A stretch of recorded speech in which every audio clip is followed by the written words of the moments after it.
दोस्तों, मूवी की शुरुआत में हमें एक लड़के को ओजा बोर्ड के साथ दिखाया जाता है जो एक सिस्टर नन से कांटेक्ट करने की कोशिश कर रहा होता है।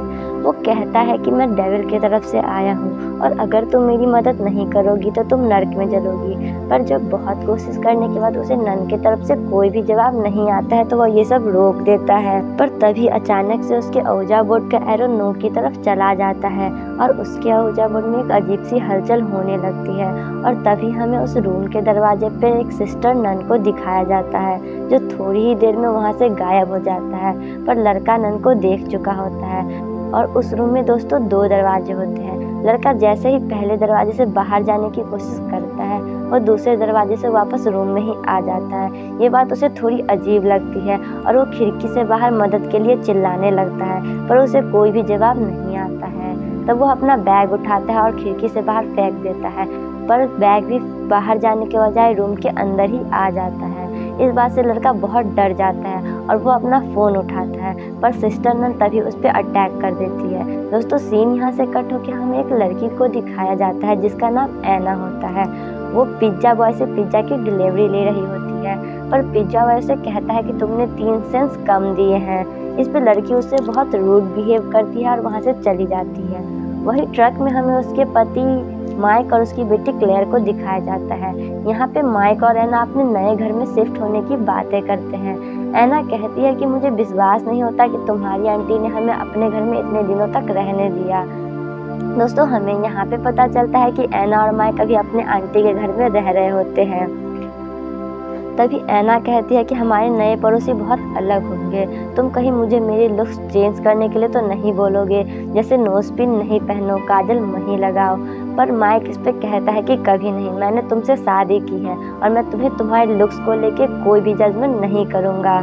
दोस्तों, सीन यहाँ से शिफ्ट होता है, हमें फिर से ऐना को दिखाया जाता है जहाँ उसके फ़ोन पे किसी लेक्स नाम के इंसान का कॉल आता है पर ऐना उस कॉल को पिकअप नहीं करती है। तभी ऐना के फ़ोन पे एक मैसेज आता है जो कि ऑडियो टेक्स्ट होता है और उस ऑडियो टेक्स्ट में लेक्स बोलता है कि मैं जानता हूँ कि मुझे कॉल नहीं करना चाहिए, मैं कोर्ट्स के ऑर्डर को नहीं मानता हूँ।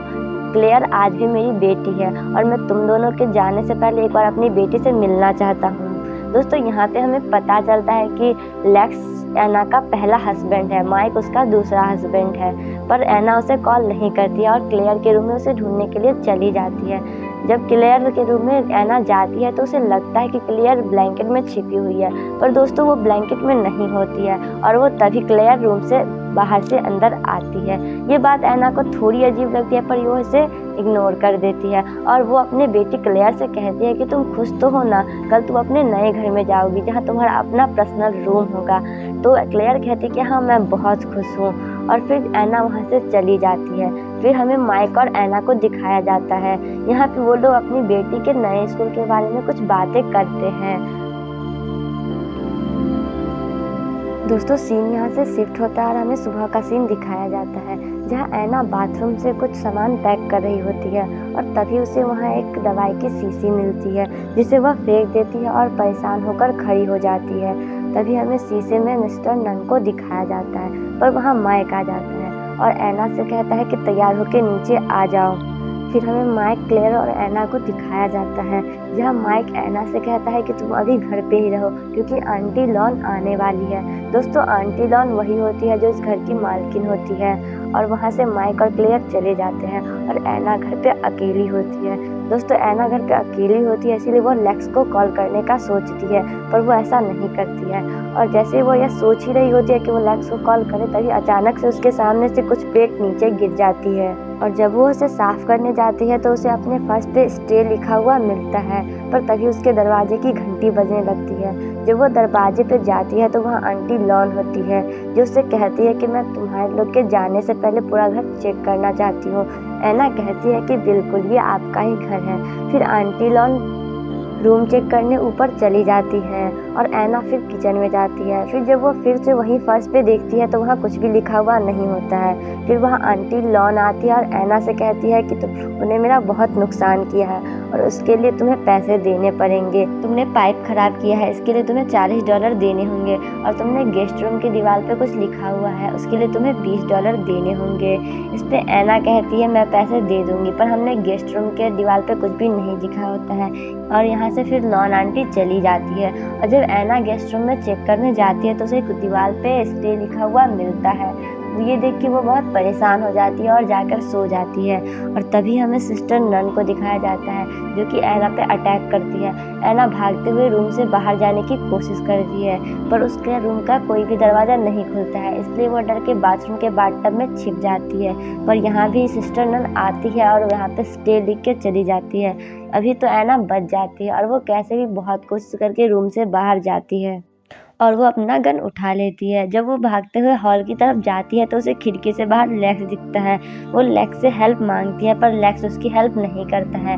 वो कहता है कि तुम मुझे छोड़ के चली गई थी, और वो यह कह के यहाँ से चला जाता है। और ऐना यहाँ पे हेल्पलेस होके बैठ जाती है, पर तभी उसके दरवाजे की घंटी बजती है और जब वो देखती है तो वहाँ पे एक लड़का होता है। दोस्तों, ये वही लड़का होता है जिसे हम मूवी के शुरुआत में देखते हैं। वो कहता है कि मैकेनिक हूँ और मैं पाइप ठीक करने के लिए आया हूँ। तब ऐना उसे कहती है प्लीज़ तुम बाहर जाओ, मैं यहाँ पे पहले से फंसी हुई हूँ। पर लड़का उसकी बात नहीं मानता और कहता है कि मैं उसे जानता हूँ, वो एक नन है, और ये कह के वो अंदर आ जाता है। और फिर वो दोनों भागते हुए एक रूम में जाते हैं जहाँ लड़का उसे बताता है कि मैं अक्सर यहाँ पाइप ठीक करने आता हूँ और वो सिस्टर कैथरीन है जो मुझे मारने की कोशिश करती रहती है। तो ऐना कहती है कि तुम फिर यहाँ आते क्यों हो? तो लड़का कहता है कि मैं इसे प्रूफ करना चाहता हूँ क्योंकि कोई मेरी बात नहीं मानता है। फिर वो लड़का अपना नाम केके बताता है और फिर वो ऐना और केके उस रूम से दूसरे रूम में जाते हैं और सिस्टर नन से औजा बोर्ड के जरिए कांटेक्ट करने की कोशिश करते हैं, जहां सिस्टर नन ऐना से कहती है कि तुम यहीं रहो मेरे साथ क्योंकि मुझे तुम्हारी ज़रूरत है। और फिर सिस्टर नन का कांटेक्ट टूट जाता है। तब माइक ऐना को बताता है कि 100 साल पहले ये जगह एक चर्च थी और सिस्टर नन ने सुसाइड कर लिया था इस जगह की रक्षा करने के लिए, और अब उन्हें लगता है कि उनके जन्नत जाने का वक्त हो गया है और वो तुम्हें अपने जगह रखना चाहती है कि तुम चर्च की रक्षा कर सको, पर ये उन्हें गलत लगता है। फिर तभी अचानक से सिस्टर नन वहाँ आती है और उन दोनों पे अटैक कर देती है, पर कैसे भी ऐना वहाँ से बचकर चली जाती है। और जब वो जाती है तो उसे किसी रूम से माइक और एलेक्स की बात करने की आवाज़ सुनाई देती है।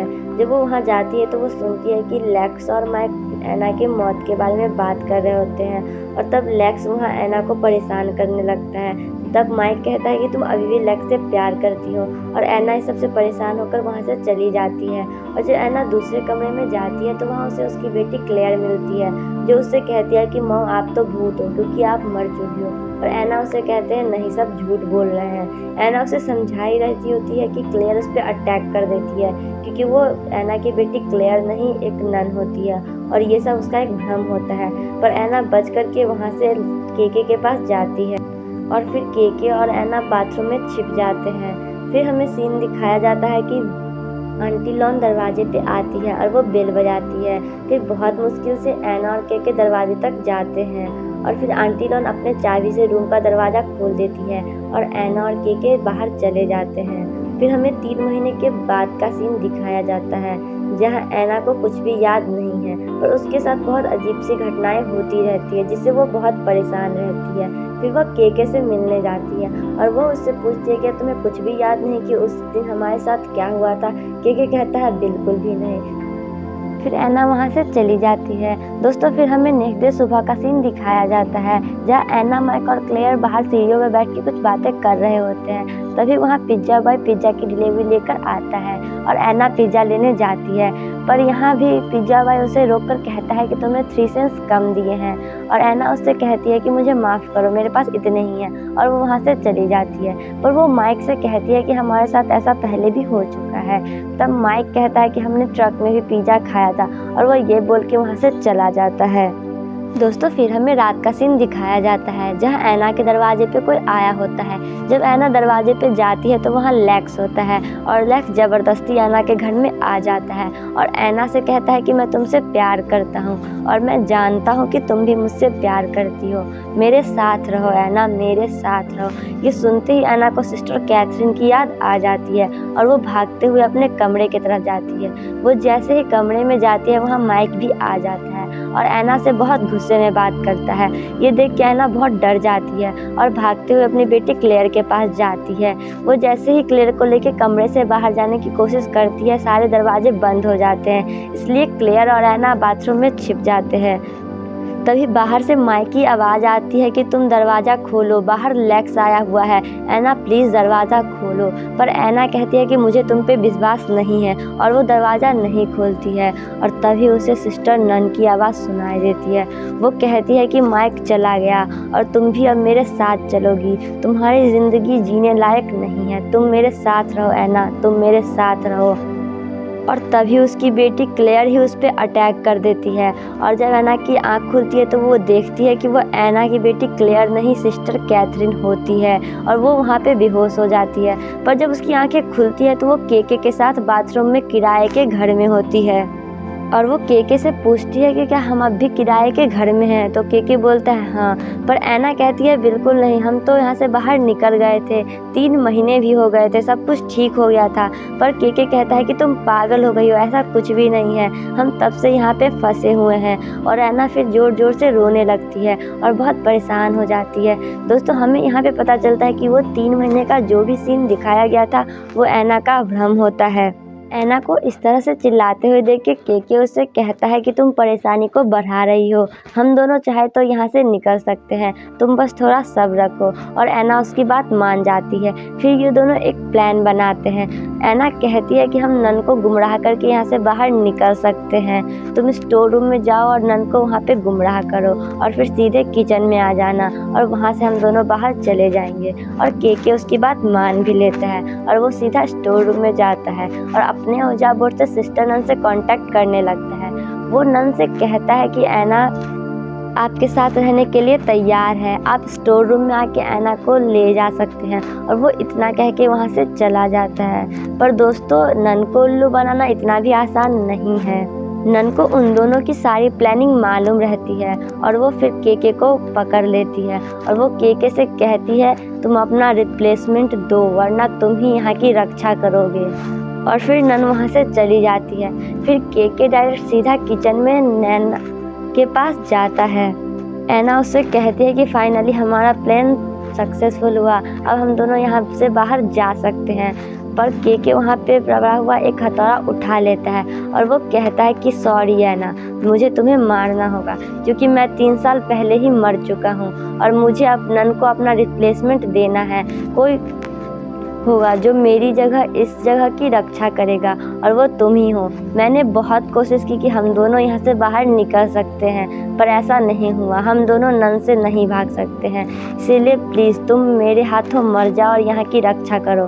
पर ऐना उसकी बात नहीं मानती है और वो दोनों आपस में ही झगड़ने लगते हैं और ऐना उसे एक हथौड़ा मारती है और केके बेहोश हो जाता है। और फिर ऐना वहाँ से भागने की पूरी कोशिश करती है पर नन भी ऐना को भ्रमित करने की पूरी कोशिश करती है, कभी लेक्स, कभी माइक और कभी उसकी बेटी क्लेयर बनके। पर ऐना इन सब से बचकर आखिरकार वहाँ से बाहर चली ही जाती है। वो बाहर जाते ही एक ट्रक में बैठती है और उसे स्टार्ट करके वहाँ से जाने लगती है। पर वो रास्ते में देखती है कि उसका पति माइक उसके ही घर के तरफ जा रहा है और वो समझ जाती है अगर माइक घर के अंदर गया तो नन उसे वापस बाहर नहीं आने देगी, इसलिए वो अपने पति माइक के पीछे वापस से जाती है। माइक जैसे ही दरवाजे पे जाता है उसे वहाँ वही पाइप मैकेनिक दिखता है। वो कहता है कि ऐना तो यहाँ नहीं है पर आप अंदर आ सकते हैं। पर तभी वहाँ ऐना आ जाती है और माइक से कहती है माइक अंदर मत जाना।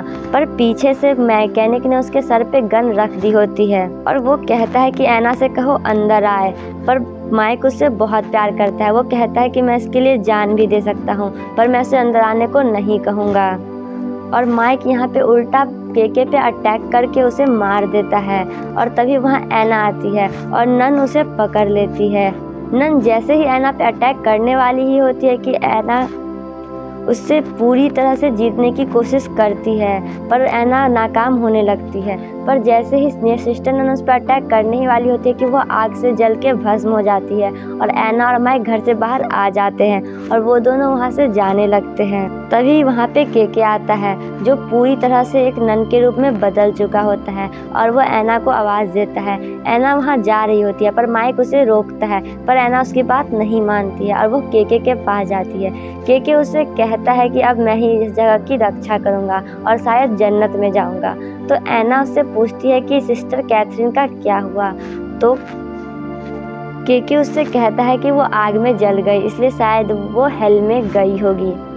और दोस्तों फिर हमें 3 महीने बाद का सीन दिखाया जाता है, जहाँ पे माइक, क्लेयर और ऐना फिर से सीढ़ियों पर बैठकर बात कर रहे होते हैं और तभी वहाँ पे पिज़्ज़ा बॉय डिलीवरी लेकर आता है और ऐना फिर से पिज़्ज़ा लेने जाती है।